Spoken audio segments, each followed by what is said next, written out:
Britain is very rich in ancient cathedrals and churches, beautiful buildings which have remained when everything around them has changed. The picture shows a typical English church, first built 900 years ago, when the Norman kings ruled the land. Perhaps on the site of a church built centuries before that. Like nearly every church, it has been altered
Most cathedrals were built over long periods and in different styles. Salisbury was built in 30 years between 1220 and 1258, except the fine spire which was added 100 years later. Salisbury Cathedral is a magnificent example of early English building and a wonderful feat of engineering. All the features of the period are there: the pointed arches, the high roofs, the lancet windows, and the flying buttresses. With its simplicity, grace, and soaring beauty, the whole building is one perfect and complete whole.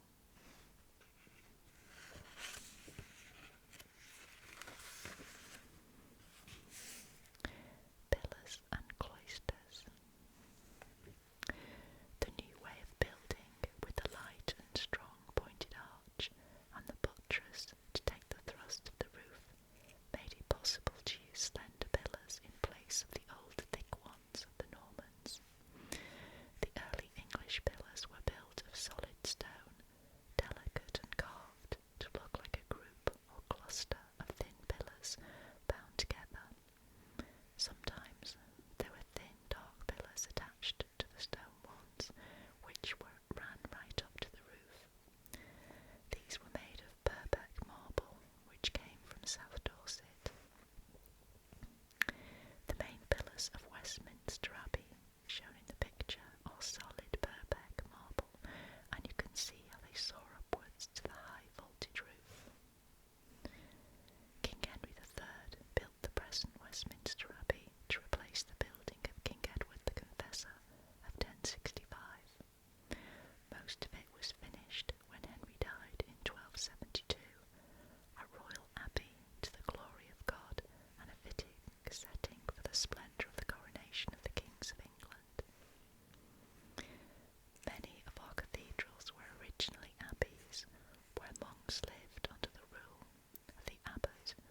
Most of the abbey buildings were destroyed in the Reformation in the 16th century, but some remain, especially the ancient cloisters where the monks walked and worked. The cloisters at Westminster are an exquisite example of the early English style.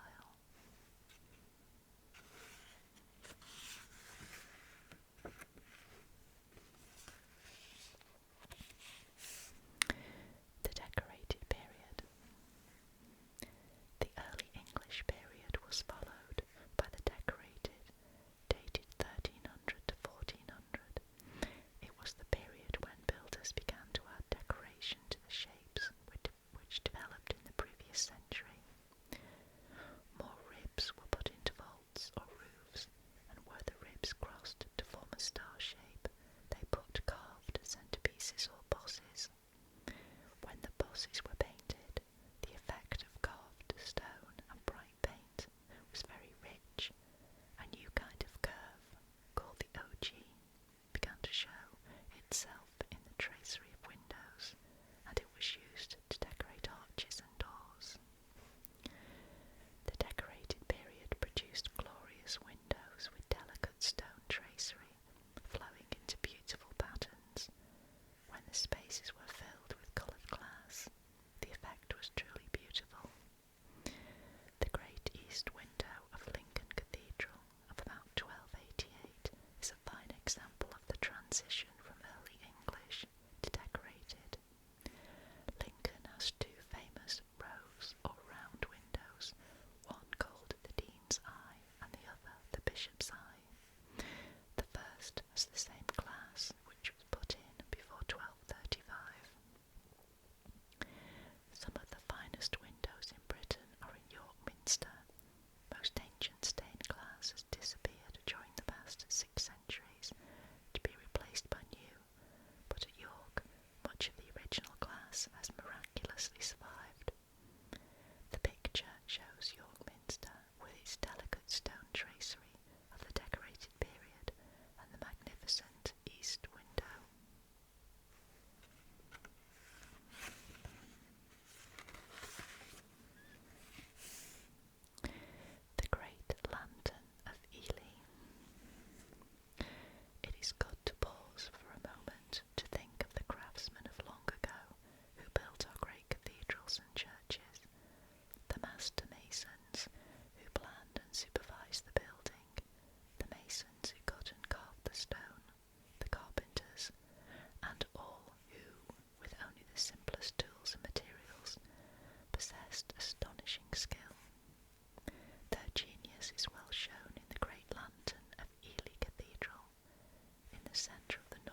churches